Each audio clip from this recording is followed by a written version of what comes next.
The world was watching oil, gold, and diamonds. But it completely missed the real power move. Burkina Faso, Nigeria, and China just built a secret economic alliance around palm kernels, and it is shaking the global power structure. This isn't just trade. This is a silent revolution that could rewrite who controls the world's resources forever. What you're about to hear was never meant to go public. The first sign of change did not come with a speech, a treaty, or a parade. It came quietly in the soft rustle of palm trees swaying along the coastal roads of Nigeria, in the steady rhythm of processing drums in rural Burkina Faso, and in the silent recalculations taking place inside polished conference rooms in Beijing, China. The world did not notice it at first. The news channels were busy arguing over oil, war, sanctions, and stock market tremors. No one was watching palm kernels. No one was watching Africa's quiet awakening. For decades, palm kernels had been treated as a background commodity, useful, profitable, but never powerful enough to command global attention. Nigeria was one of the world's largest producers, exporting raw kernels and crude palm oil with little bargaining power. Burkina Faso, landlocked and often overlooked, cultivated resilient palm varieties and controlled key land transport routes across West and Central Africa. China, watching patiently from afar, saw what others missed: not just a resource, but a strategic foundation. The idea of the alliance was born not in a grand hall, but in a modest agricultural summit in Abuja. The hall was filled with farmers, engineers, regional ministers, and trade experts. The air smelled of oil, wood polish, and ambition. Delegates spoke openly about frustration, about how Africa produced and exported but rarely controlled pricing, about how Western processors dictated global market value, about how African labor built foreign industries while African villages remained poor. Burkina Faso's representative spoke quietly, but when he did, the hall went silent. "We are tired of watching our resources leave us in raw form and return as finished products we cannot afford." Nigeria's delegation nodded. They had said the same thing for years, in private. Then a message was read aloud from China's trade envoy, who could not attend in person. It was short: "A resource becomes power only when its owners organize." That sentence changed everything. Behind closed doors, conversations began. Not formal ones, honest ones.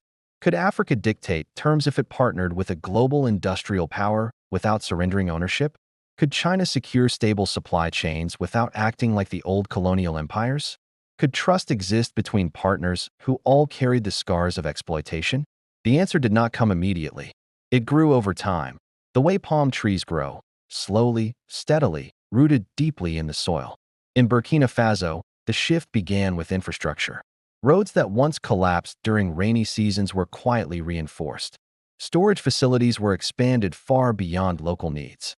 Transport corridors began to align not just north to south, but east to west, creating a silent network that could funnel goods across borders without relying entirely on foreign-controlled ports.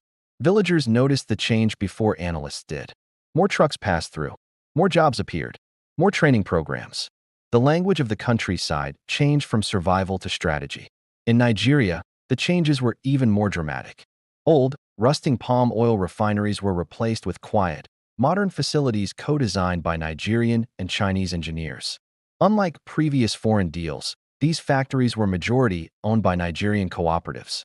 The agreements were strict. Technology transfer was mandatory, local leadership was required, and profits would circulate domestically before being exported. For the first time, Nigerian farmers were not just suppliers. They were stakeholders. China moved quietly, avoiding flashy announcements. Instead, Chinese technicians embedded themselves into African teams, working side by side rather than above. Young engineers from Lagos, Ouagadougou, and Shenzhen shared workshops, exchanging ideas and stories. Their cooperation felt less like a contract and more like a shared rebellion against an old global order that had never been designed for them. Still, the world remained indifferent. Then the Palm Kernel Alliance was formally declared. The location was symbolic: a joint ceremony held simultaneously in Ouagadougou, Abuja, and Guangzhou, connected by live secure link. No grand spectacle, no extravagant promises, just calm, deliberate statements about shared infrastructure, shared processing, and shared pricing frameworks. The announcement shocked global commodity markets. For the first time, African countries declared that a significant portion of their palm kernel exports would be processed internally through a tricontinental supply chain controlled by Burkina Faso, Nigeria, and China. Western buyers were told politely but firmly that pricing would no longer be dictated overseas. Commodity brokers panicked. Futures shifted. Analysts struggled to understand how they had missed the signs. They had been looking at oil, gold, and lithium. They had ignored palm kernels. Still, what the world didn't understand was that this was never just about palm kernels. This was about dignity. In Burkina Faso, schools began incorporating agricultural industrial science into their curriculum. Children learned not only how to grow crops, but how to process, package, brand, and export them. In Nigeria, local banks started offering credit lines backed by cooperative production rather than foreign guarantees. The economy began to feel different, more grounded, more owned. China, watching all this unfold, recalibrated its global role. Instead of being seen only as a manufacturing giant, it began presenting itself as a co-architect of a new South-South economy. Not charity, not exploitation, mutual survival in a world increasingly unstable. America and Europe noticed too late. Corporate boardrooms reacted with disbelief. How could palm kernels destabilize markets? How could Burkina Faso, often dismissed as peripheral, suddenly become central to a global supply chain? Why was Nigeria refusing traditional trade routes? Why were Chinese companies appearing in rural African areas not as bosses, but as partners? By the time sanctions were quietly discussed in Western capitals, the alliance had already fortified itself. Pan-Africanism, long described as a dream or ideology, became operational. Rail lines once serving colonial extraction were redirected to serve African processing zones. Regional trade barriers softened. Countries that once competed for foreign favors began presenting unified fronts in negotiations. And the heartbeat of this transformation was not gold, not diamonds, not oil. It was palm kernels. The harvesting season became a symbol of resistance. As families gathered to process kernels, they spoke not only of yield but of identity. Elders who had lived through structural adjustment programs and broken promises from global lenders wept quietly as they watched young people operate sophisticated machinery under African supervision. China did not walk away once things became profitable. Instead, it doubled down on transparency. Joint oversight councils were formed. Audits were published internally. Dispute mechanisms favored dialogue over dominance. It wasn't perfect. There were tensions, debates, moments of mistrust. But unlike past partnerships, this one was built on the assumption that power should be shared, not extracted.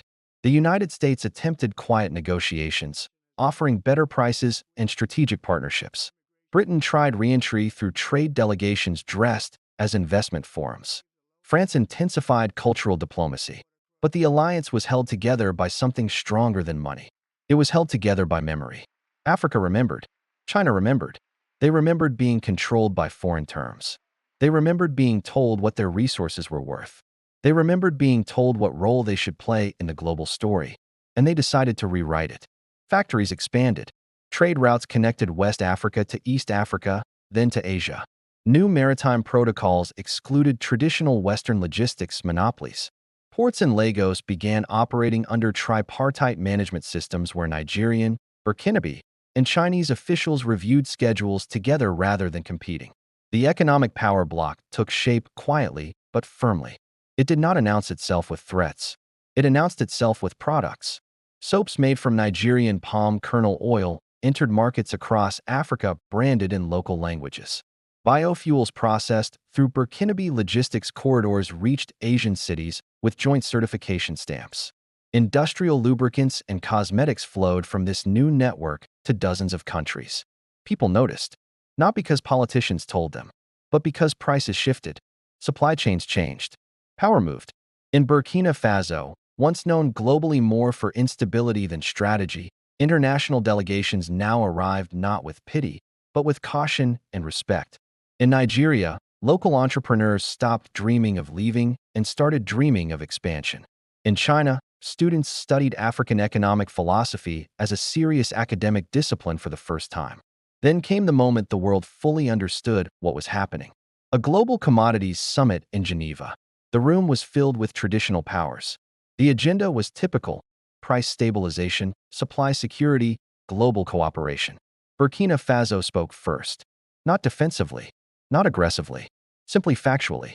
They outlined how their partnership with Nigeria and China had created stable jobs, stabilized prices, protected farmers, and generated internal industrial capacity. Nigeria followed. They spoke of sovereignty, not isolation; partnership, not dependency; processing, not exporting poverty. China spoke last. They did not claim ownership. They did not claim dominance. They simply said, the world is no longer divided between resource owners and resource controllers. That era is ending. Silence filled the room. Some called it dangerous. Some called it destabilizing. But many quietly called it inevitable. Back in the fields of Nigeria, farmers worked under the morning sun with a new kind of confidence. In Burkina Faso, transport convoys moved like veins carrying lifeblood across the continent. In China, factory workers knew their machines were fed by partnerships, not by plunder. The Palm Kernel Alliance was no longer just an agreement. It was a system, a philosophy, a declaration that the global South would no longer beg for a seat at the table. It would build its own table, and the world, stunned by its own blindness, would have no choice but to adjust, because power had shifted, not through war, not through conquest, but through cooperation, through kernels, through roots, through unity, and through a new belief that Africa was no longer waiting to rise. Africa was rising on its own terms, with Burkina Faso steady as its spine, with Nigeria beating as its heart, and with China walking beside it, not as a master, but as a partner in a new world order.